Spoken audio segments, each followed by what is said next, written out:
yours truly, Brevin Thompson, is back to end our reviews for the Marc Webb Spider-Man films with The Amazing Spider-Man 2. The one film that is regarded by many as one of the worst, if not possibly the worst, Spider-Man film. And to a degree, I can see where they're going with their opinion on this. I remember first seeing this in 2014, back when I was in high school, and I remember, the trailers, left a lot to be desired because most of the trailers kind of spoil most of the plot, which always annoyed me. And when I finally had a chance to see it, for the most part, I just thought it was fine. And honestly, I have not watched this in years. Before I watched it again, before we both watched it again for this review, and for the most part, I just wanted to go in with a open mind, pretending like I haven't seen it before. And now, after I've seen it for the first time in years, I will admit that it does have its issues.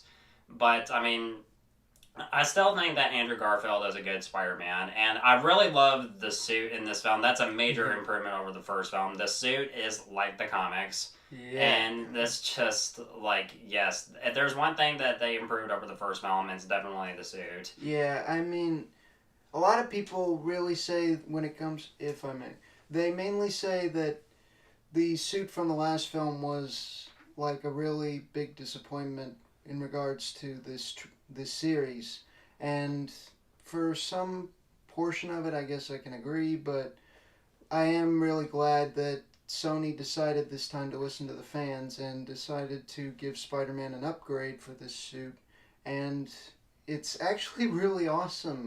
It's like a homage to the Tobey Maguire era. Because yeah, that's kind of what I thought at first. Really? This is his new suit? Yeah, it's similar to Maguire's in a way, but completely different at the same time. Mostly when it comes to, issues that I have with it, it's mostly how it handles its story, which we'll talk about throughout the video, and how it chooses to handle its villains. And that's kind of a big issue because all of this is just happening in the span of just over 2 hours, and that's really the movie's biggest problem, is that it's just trying to cram way too much in just 2 hours. If this was about at least over 2.5 hours, or at least 3 hours, then I think it would have been well justified. It wouldn't be boring, but still, there's a lot going on here. But for the most part, when it comes to The Amazing Spider-Man 2, do I think it's one of the worst movies ever made? No, I don't think so. Do I think it's a big letdown? Of course it is. Because mostly, positively, like I said, Andrew Garfield is a good Spider-Man. And Emma Stone, I really love as Gwen Stacy, mostly because, she and Andrew Garfield have good chemistry because they were a couple in real life, and I really bought their relationship, and it was really great to see them on screen, and how they choose to handle Gwen in the film's climax. I've always been mixed on it because, well, you get the picture. Yeah. So it has its problems, but overall, I wish it could have been better. Yeah. Sometimes I can agree with you on that. There are ways to make movies better than maybe they end up turning out to be. But to me, when it comes to this film, when I first saw it in theaters, for example, I basically was excited as heck because, new suit, new villains to fight, the whole shebang. And I get that people think of this film and a lot of people just hate it. And to a degree, I understand. But one thing to remember is a lot of times when it comes to this film, there are just ways where it can actually work if you look hard enough. I really don't think it's bad. It does have its moments in the film where it's just not, where it probably doesn't make sense, or there may be a few plot holes here and there, but overall, I still think that it is better than Spider-Man 3, and it really is. Well, I wouldn't. I wouldn't go so far as to say that's better than Spider-Man 3, because even though Spider-Man 3 did have its problems, I mean, there was, like, a lot that made me still like that film, because, I mean, even though it's completely nuts, and this film is in particular, there's just, like, a lot for me that just kept me from, like, fully accepting this film as, like, a good Spider-Man film. And that's what was missing for me. With the film opening with Richard Parker, I mean, we see him, like, killing most of the genetically enhanced spiders. That would eventually bite Peter.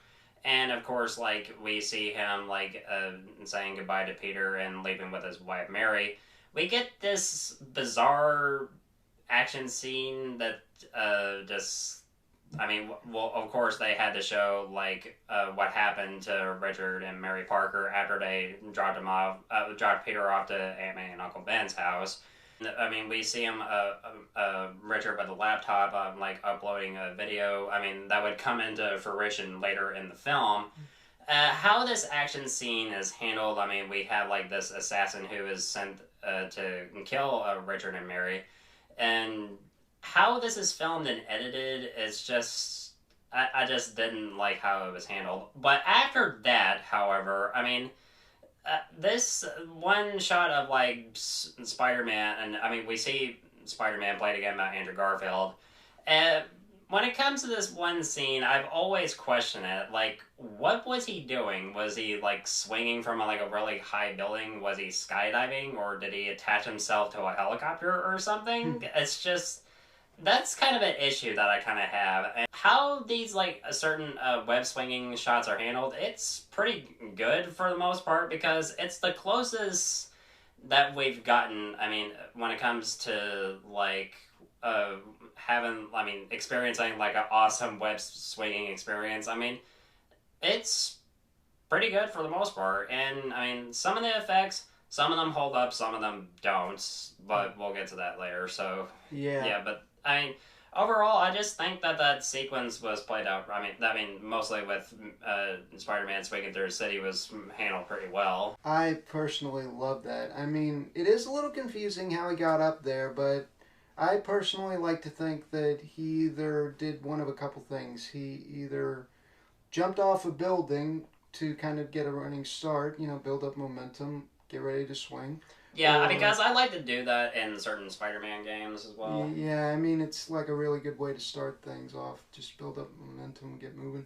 Another is he could have, like, been in the middle of a swing and had just been at a breaking point when he showed up and was getting ready to move on to the next one. Or he basically, like Brevin said, could have been so high up because of another swing that he was just skydiving for a bit until he could get in view and swing out another.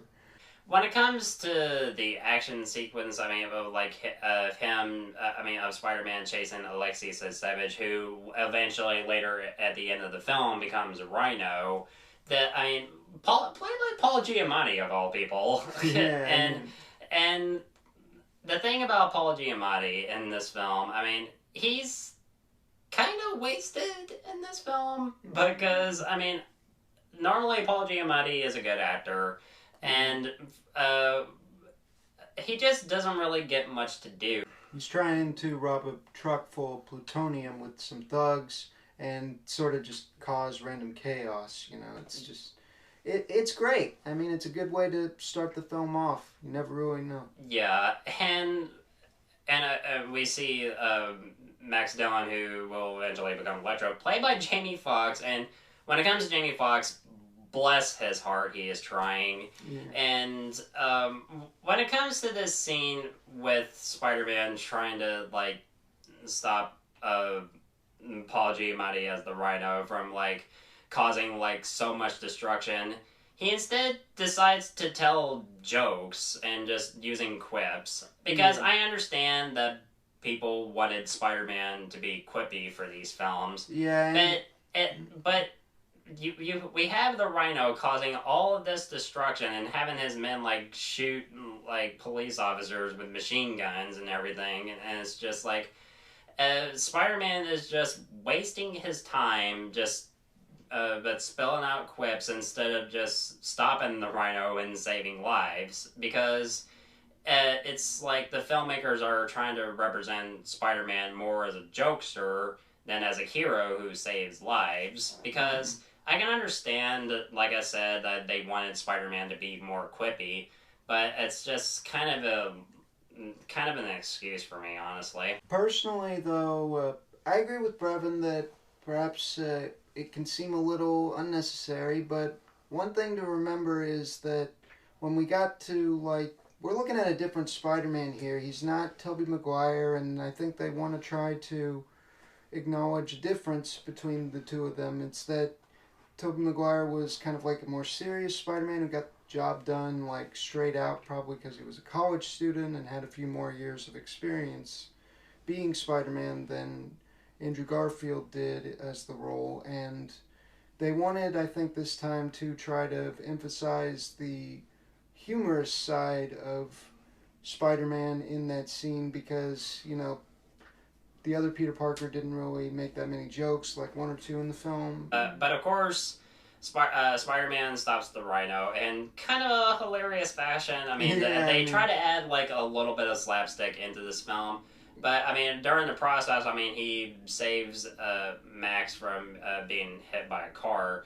And, of course, I mean, this leads to, like, Max's fanboy obsession with Spider-Man, because in this film, when it comes to Max Dillon, I mean, he's essentially the Riddler from Batman Forever, because he's obsessing over Spider-Man very much like how the Riddler was obsessed with Bruce Wayne.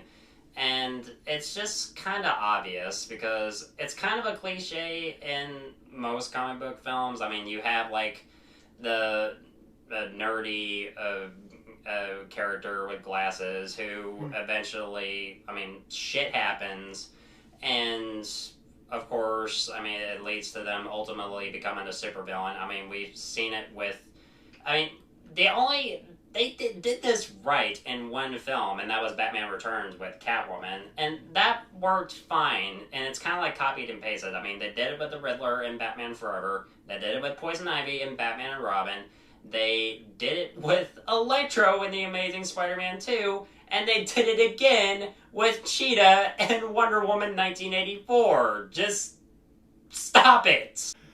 Whew. Just need to get that out of there. And I totally understand what Brevin's saying, and I don't necessarily disagree with him. Max Dillon is very similar, I think, in some ways, to the way Riddler acted in Batman Forever.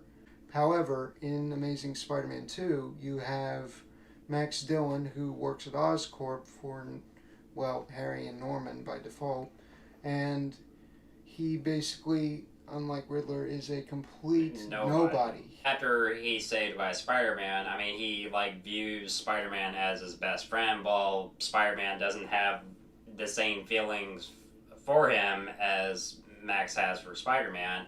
But, of course, after, like, that scene, and, of course, with Spider-Man stopping the Rhino, Peter graduates from high school, and this is when we get to the subplot with mostly involving Gwen Stacy, because Peter desperately wants to be with Gwen Stacy, and she feels the same way for him, but because of the promise that he made, that Peter made to her father, who died at the end of the first film, wants to stay as far away from her as possible, because he's afraid of what will happen to her if his enemies ever find out his identity, and he doesn't want Gwen to suffer the same fate as her father.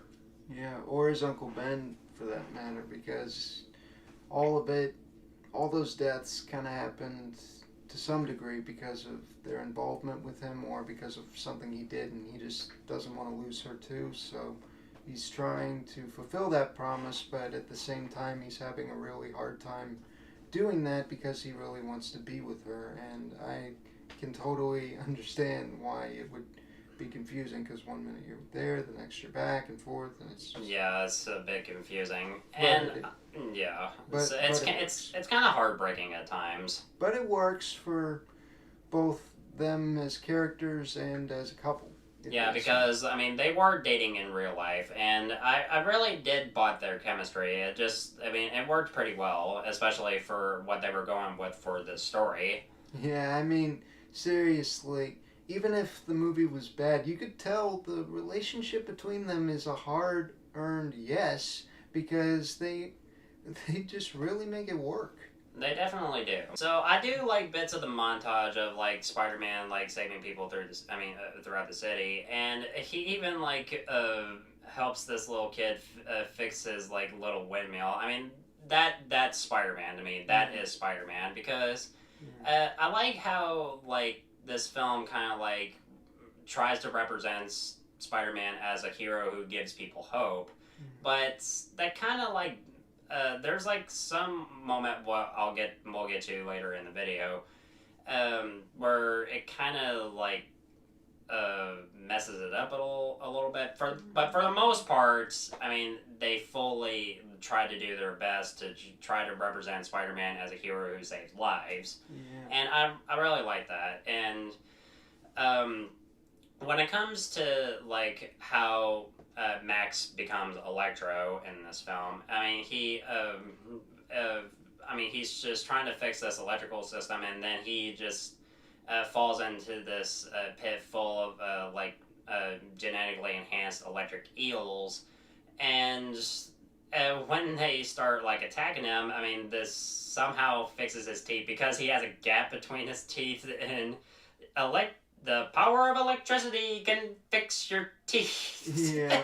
Although that was so dumb. That was so funny. It's just like I don't know why they did that, but I mean, well, we have our villain of the film, so that's what I'll get from that. Now, here's one of the few things that I really want to discuss in this video. It's Dane DeHaan's performance as Harry Osborn. Now, for the most part, it's acceptable at best. And we get this brief scene where he visits his father, Norman, played by Chris Cooper. And Chris Cooper, he's only in this film for about like 3 minutes, which is kind of a huge shame, really, because Chris Cooper is a great actor. And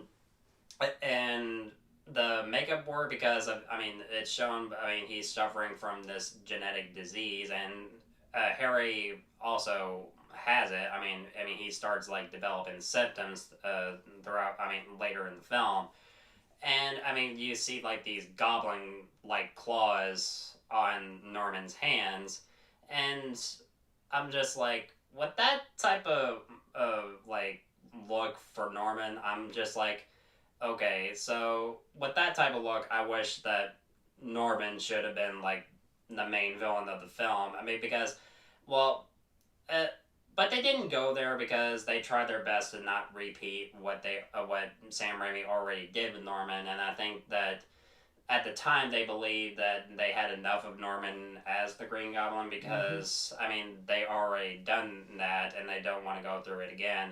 So they decided to have Harry instead become the Green Goblin and not the second Green Goblin like they did in the Sam Raimi films.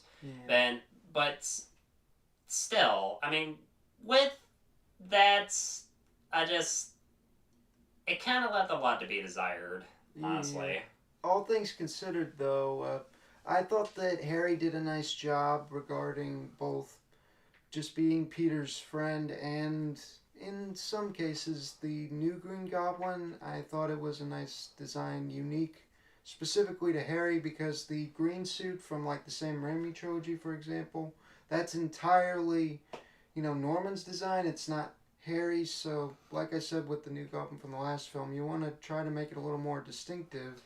And I thought it was a relatively nice representation of like an in-between crew from like a mechanical goblin to a real goblin, because the only real difference for me in this film, other than a slight look difference, is that this version of the goblin doesn't wear the mask because essentially he is the mask.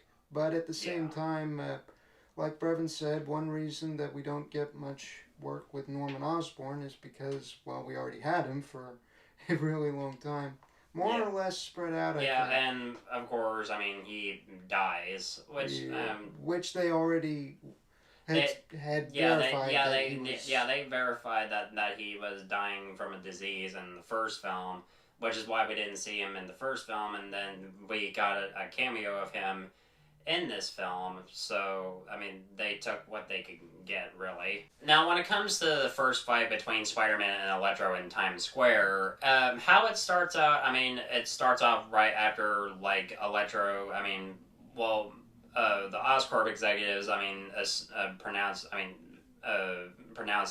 Max dead, and, I mean, they left his body in a morgue, but of course he wasn't dead, and he decided to, like, go off in Times Square because, I mean, well, for one thing, I mean, he's, like, attracted to, like, electrical power, so he kind of, like, needs to feed some type of, like, energy vampire or something like that, which is kind of, like, what's needed for a modern Electro, in my opinion. Mm-hmm. But, I mean, of course, shit goes sideways, and, of course, when Spider-Man shows up, he tries to calm him down, and, like, tried to, like, appeal to Electro, and that's kind of what I like about this. I mean, it doesn't, like, immediately begin with a fight, and that's kind of what I like, because it helps, like, show what makes Spider-Man such a great hero, and, of course, I mean, like,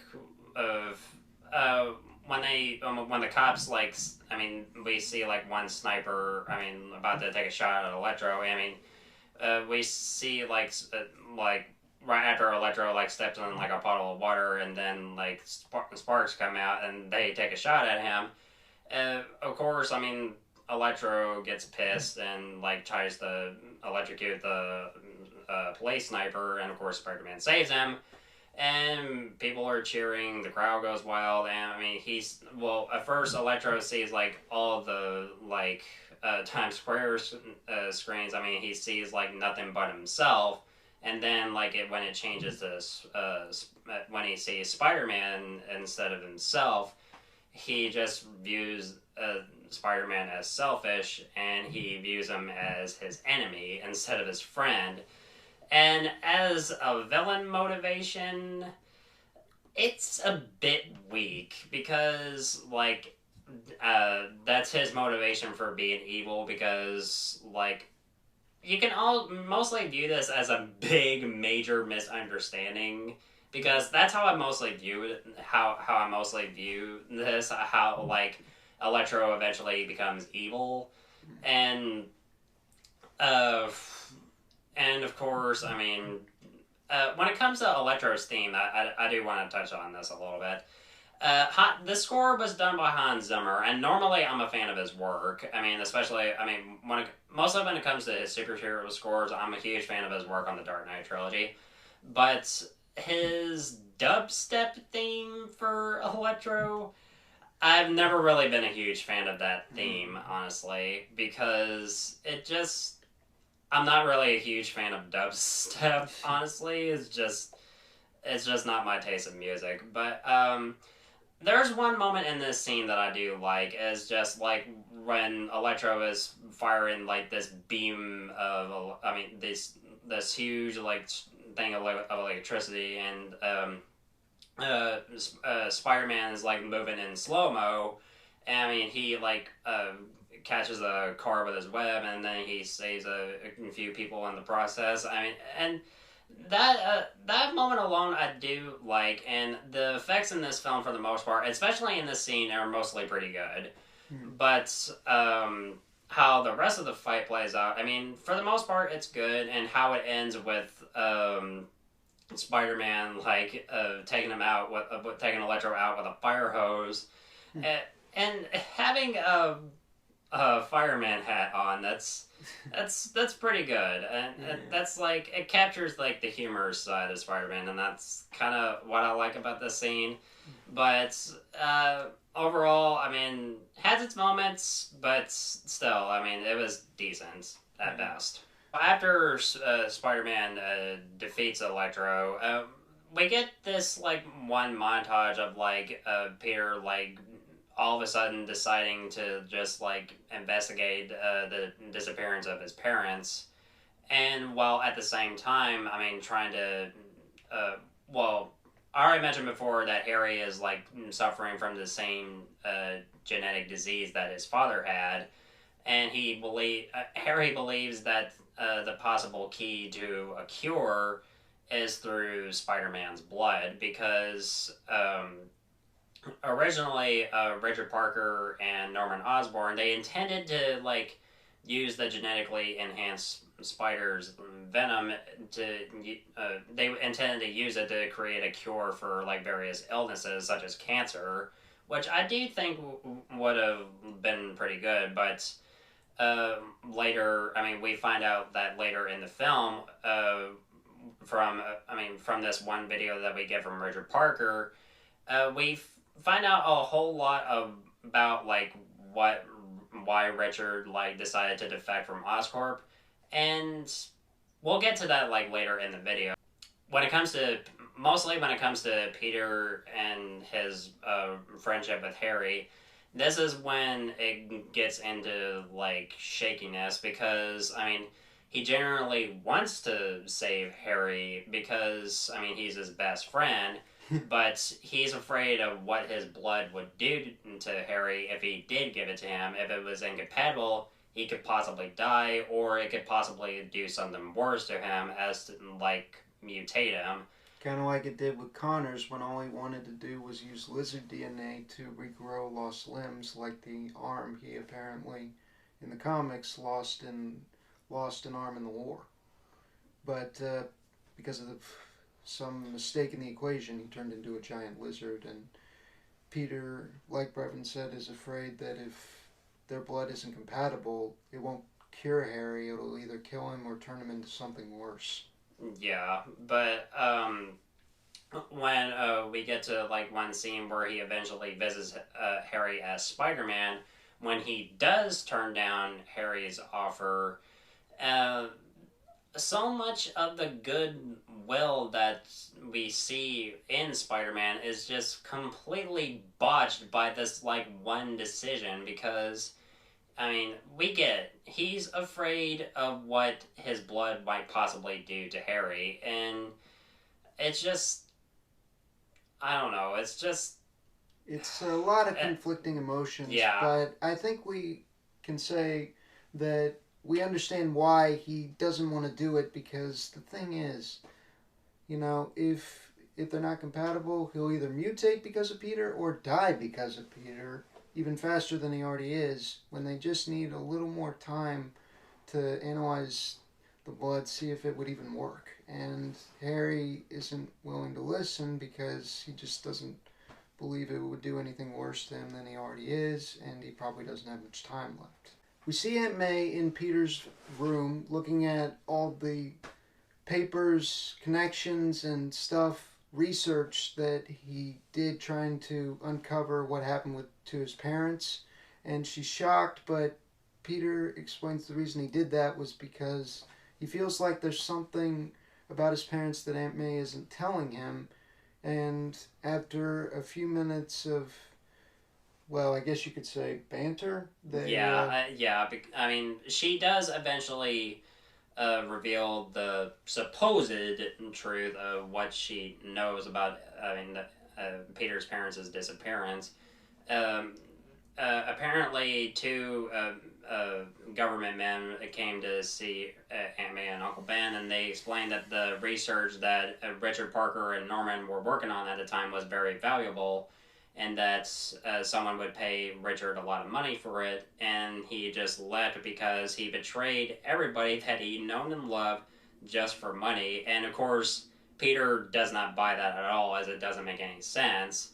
Right after Peter hears that part that they believed at the time to be the truth about his dad, he starts to like get real angry and just destroy all the research and valuables and stuff that he either made or his father left for him. And in one part, he throws his dad's calculator at the wall because he's really angry. But inside it, he finds these things that look like either coins or, I'm guessing, subway tokens. And remembers something Aunt May said about how his dad wore the same lab coat every day and took a D train at 6 every morning, came back at 7 at night every day. And he decides, based on a note that he read from his dad about something called Roosevelt. He decides to add that plus the like subway train and D train in New York, and he gets an answer on the web about this abandoned subway station called Roosevelt, which he later goes to and uses one of the tokens in the slot machine to go through. Yeah, and it reveals like this underground train laboratory that Richard Parker secretly owned, and when Peter goes inside the train, I mean he gets on a computer and we see this recorded message from Richard Parker explaining the truth of why he left Peter in the first place is because he knew that Norman wanted to weaponize his research for biological weapons.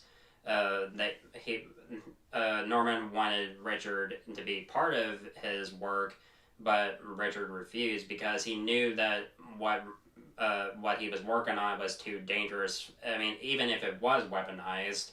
Yeah. And another thing that that Norman didn't know what Richard did was the human DNA that he implanted in the spiders was Richard's own blood, which means that without him or his bloodline, Oscorp could never replicate or continue his experiments because his blood is the key to making a lot of these experiments work, which makes sense because when one of the spiders bit Peter, it helped him gain his powers and eventually become Spider-Man, and that makes complete and total sense. And because of what Richard knew, that's when Norman placed falsified evidence against Richard and ordered a hit on him, and that's why Richard decided to leave Peter for his own safety. Even though Peter's dad was a very, very secretive man, it doesn't mean that he wasn't loved by his dad. We actually learned that his dad truly loved him and just wanted to protect him from what he created and what he knew Norman Osborn was capable of. Now, when it comes to how this film builds up to Harry's eventual transformation into the Green Goblin, Harry's informed by Felicia Hardy, that's right, who is supposed to be Black Cat, but I mean, they were going to make a spin-off movie, but of course that never happened. She informs him of the spider venom, that's being held in special projects, and right before he can find out more about this, he's let go from Oscorp because, the vice president planted falsified evidence against him for the creation of Electro and Max's supposed death, and of course this would lead up to Harry going to Ravencroft and breaking Electro out of Ravencroft and using him to get to Oscorp so he can get into the special projects lab and inject the spider venom into himself. And instead of fully curing him, it kind of mutates Harry's disease and transforms him into this type of monster. And so instead of having the goblin serum or anything like that, but I wish they kind of gone for that. But at the same time, I'm glad that they tried to do something different for the character. And in a sense, I think, to some degree, perhaps spiritually, they did do something like that. They just made it come from a different source. Yeah, but when it comes to this strobe effect, when it comes to Harry's eventual transformation, it's just I was thank God I don't have epilepsy. Yeah. And this sequence kind of plays out a bit like a horror movie, and that's kind of the vibe that you would that most people would have when it comes to discussing the Green Goblin, depending on which version that you mostly think of. And mostly how this plays out, and especially when they reveal him later in the third act. I'll get to that in a minute. Also, a lot of freaky stuff happens in Spider-Man, so they just wanted to try their own take at it, and I liked it. So, it's kind of mixed, but, it's execution and when they fully reveal Harry as the Green Goblin, it's just, Well, that's a it's- completely different story, but we'll get to that in a minute. Before the final fight between Spider-Man and Electro takes place, I do like this final, romantic moment between Peter and Gwen. I mean, he writes this message, this big message, "I love you" on the Brooklyn Bridge, just right before she's about to leave for England because she's she's intending to go to Oxford. I mean, because she got a scholarship, and right before they're discussing their plans to move away together, that's of course when Electro attacks. And most of this sequence, it's got some good, it's got some bad. I'll discuss my negatives first before I go into the positives. Mostly how this sequence goes out. Mostly the big head. With when you see Electro in the windows when he finally confronts Spider-Man, it's just, it looks like something you would see in a Saturday morning cartoon. But I can understand that's the tone that they're going for. I mean, it's a comic book movie, and when it comes to them fighting in the power plant. The dubstep, it just gets amped up to 11, and with Electro just hitting Spider-Man against these pillars, it plays like a tune, and it starts playing the Itsy Bitsy Spider, and it adds a little unnecessary moment of comedy with Spider-Man saying, "Oh, I hate this song," which is okay, yeah. As for the positive side.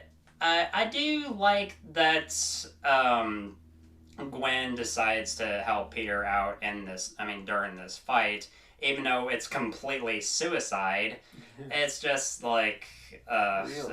There was just if she just stayed there, if she just stayed away from the battle, everything would have been fine. But I can understand, she knew, how to restart the system, and she, activates the switch while Spider-Man is tying this web up to the main power grid, and that's when she activates the switch and it overloads Electro and completely obliterates him.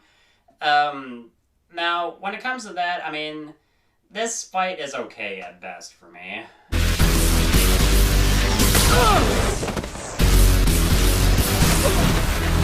I hate this song! What would your take be on on Spider-Man's fight with Electro at the power plant? Well, when it comes to the power plant itself, I thought it had a few interesting points. One thing is, for example, before the thing even starts, they go over a plan on how to stop him because they know it's Electro who shut down power to the whole city. Because power from the whole city comes from the power plant at Oscorp.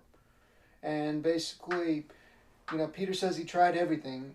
Because every time he comes up against him, he fries his web shooters. So, they, shock his, web shooters with jumper cables. And copper wiring to magnetize these web shooters so they'd be impervious to the electrical current. Because in science class, they remembered that when you magnetize a battery and a nail with electricity, it holds the charge, making them impervious to being exploded by the volts that Electro pulls out. And that comes into play, and right when he tries to shock Spider-Man's webs, and it proves that that they're shock proof now, and that's when he's like, "Oh, thank you, Gwen Stacy." And after that, they're debating about whether or not she should come, and he goes, "All right, you're coming with me. Shut the thing." And he webs her straight to the trunk. To the front of the car to keep her from going. Yeah, and he goes, "Sorry, I love you, don't hate me." And she goes, "Peter!" That was pretty funny. Yeah, apparently that was some genuine mistake or something that Emma Stone did that just works. Well, personally, I really enjoy the fight. It is a little odd with, the song and all. One thing I do want to mention, and it's mostly, I forgot to mention throughout this video, is Electro's appearance. Yeah. I'm glad that they didn't go with the classic Electro design from the comics, because they made a movie, a Spider-Man movie back in the 80s or the 90s, that would have been fine, especially if they went in that direction at that time. Yeah. But for the most part, I mean, when it comes to Electro's appearance overall with his blue form, Yeah. I just wish they went with something that doesn't really resemble Dr. Manhattan, because there's actually, like, one scene where he's, like, forming his body out of electricity, and it looked like a Watchmen ripoff, and it's just like, I just wish they would have gone something that exactly resembles Dr. Manhattan, especially in the Ultimate Comics. I mean, you mentioned, because, I mean, whenever he's blue, he's pure energy. Yeah, that's basically what happens to Electro. He starts out as the default in yellow and green in this costume that has, like, the starfish mask or something that's actually lightning bolts, but when he gets enough power, he becomes pure energy and he turns blue. And I think they wanted to try to bring that in to that film. The main problem was apparently they just went a little too far with some of the CGI effects. After Electro is defeated, we get the introduction of Harry as the Green Goblin. And, well, it just looks bad. I just, out of all the designs that you can come up with for such a famous villain, I mean, it just doesn't look right. And not to mention, there's about, like, 20 minutes of the movie left when you get to this scene, and there's another villain in the mix, and Harry as the Green Goblin doesn't really have enough screen time to really give a good impression as a villain, which is kind of a huge shame, really. And he was just thrown in here just to kill Gwen Stacy. And when it comes to Gwen Stacy's death, how it's handled, how it's executed, I mean, like, especially with that one effect with Spider-Man trying to save Gwen, I mean, from falling from the top of the bell tower, like, shooting out his web and forming, like, a hand, and with the web forming the hand, it was a pretty good effect. Yeah. And how, like, Gwen hits the ground right before the web goes taut, especially with how her head hits the floor, just, it was very brutal. And when it comes to Andrew Garfield's acting, I mean, it really sells this moment, and it's really heartbreaking, but it doesn't really feel earned, Gwen's death, I believe, because they hint at it in a lot of ways, but it just doesn't really feel earned. I mean, mostly because, I mean, in the comics, it was done because of a long rivalry between Spider-Man and the Green Goblin, and all of this was just burning and burning and burning, and it's just like, this was just like the last straw, and it's just like, that's just what, it just wasn't present in this film, and I think that's probably what was missing for me. It is a little rushed when it comes to Gwen's death, but at the same time... Not only is it rushed, but, I mean, what's also rushed is Harry transforming into the Green Goblin. As when it comes to Harry's look, it's not the best design that we've seen, but personally to me it is also a good representation to sort of like be a thin line between sort of a mechanical goblin and a real one. Now, when it comes to the scene on Gwen's death for me, I honestly, like, if there's one thing I remember in the theaters the most, it's that particular scene, because I cried when I was in... Yeah, I mean, I remember feeling the same way when I saw that in theaters, because, I mean, it was definitely a truly heartbreaking moment, but it just didn't really feel earned for me. And to some degree, I see what you mean. We knew or I knew at least, that since Gwen showed up on the big screen that we would probably get to something like this eventually.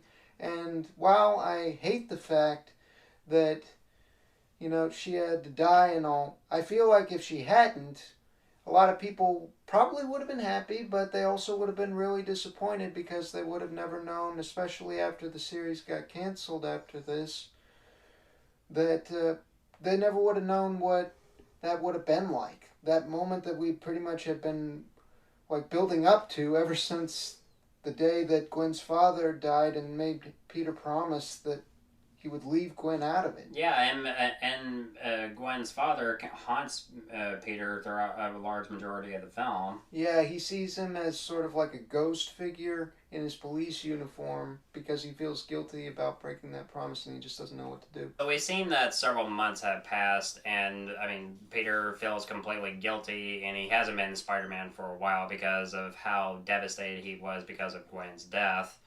And after that, we cut to, like, the mysterious man that we've seen at the end of the first film, who turns out to be Gustav Fiers visiting Harry, and they're planning on forming the Sinister Six, which, I mean, includes the Rhino, who we see at the end of the film, and we get a bit of Easter eggs with Dr. Octopus's arms and Vulture's wings, and all of this set up into one film. It kind of, at the end, it kind of like felt like a big trailer for movies that didn't really exist yet. Although they had some planned, like, for 2016 and 18 respectively, they just pulled the plug on it, though, after this one, so they never happened. Yeah, but of course, when the Rhino eventually appears, I mean, well, this happens, like, right after, like, Peter finally sees, a video containing Gwen's speech from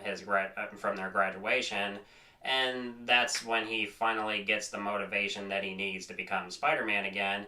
And when it comes to the Rhino's introduction, I mean, we see Paul Giamatti again, and this big, huge, mechanized suit firing machine guns, and we see, like, this one kid that Spider-Man helped earlier in the film, just walking out into the open, just, like, I mean, that's really brave, but also incredibly stupid at the same time. But, of course, Spider-Man does eventually show up, and the film ends right at the beginning of him and Rhino's fight.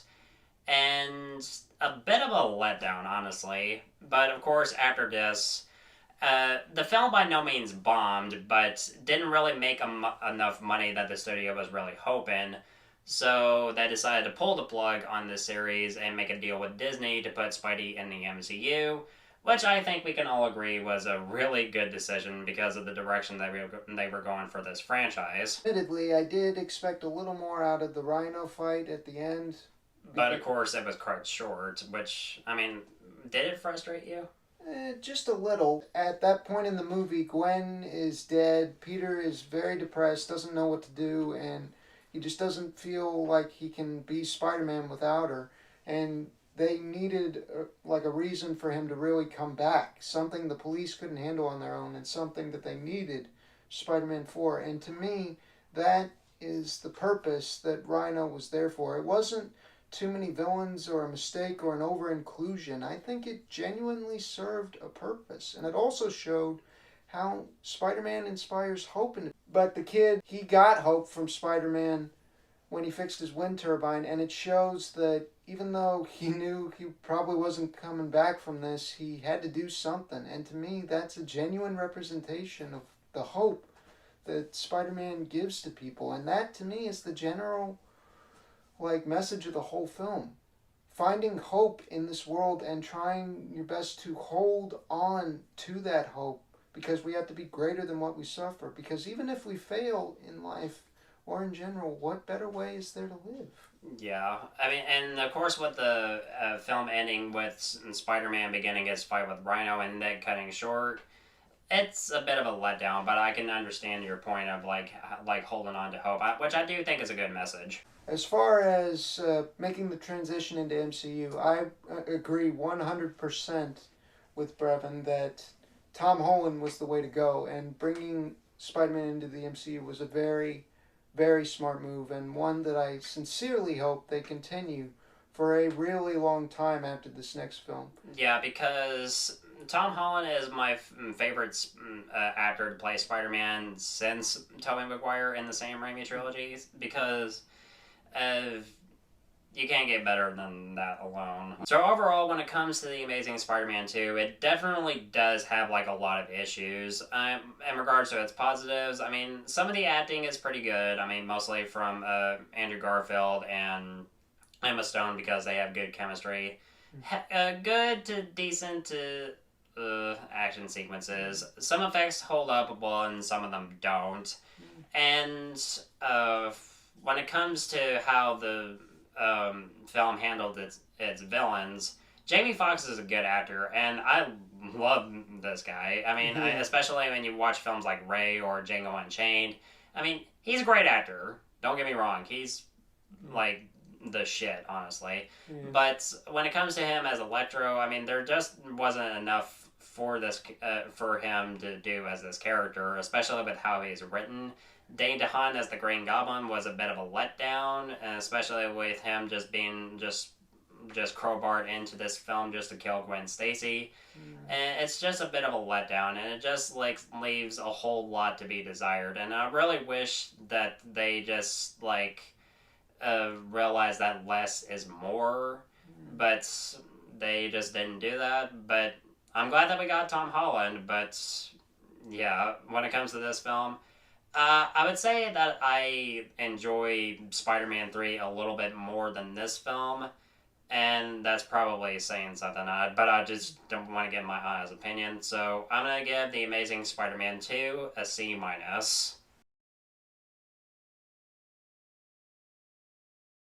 What did you all think about the film? Let me know in the comments below. And Cameron, I just want to thank you so much for joining me for this video, like for the previous Spider-Man video. So I just really could not do this without you. And I truly appreciate being a part of this, Brevin. But when it comes to like movies like this or Spider-Man 3, I know that they have a lot of mixed baggage to a lot of people. It varies so many ways for so many people, and I just hope that when it comes to this new one, since it's quite possible all three of them are going to be there, that one, we realize that this time around Electro, who's been teased in the trailer, will appear a little different this time around, so I think he gets another shot. And I hope that anyone who's watching this will be able to go to the next Spider-Man film with great enthusiasm and be ready to welcome all three Spideys onto the big screen again with open arms. Oh, definitely. I really can't wait for that. I hope it's good.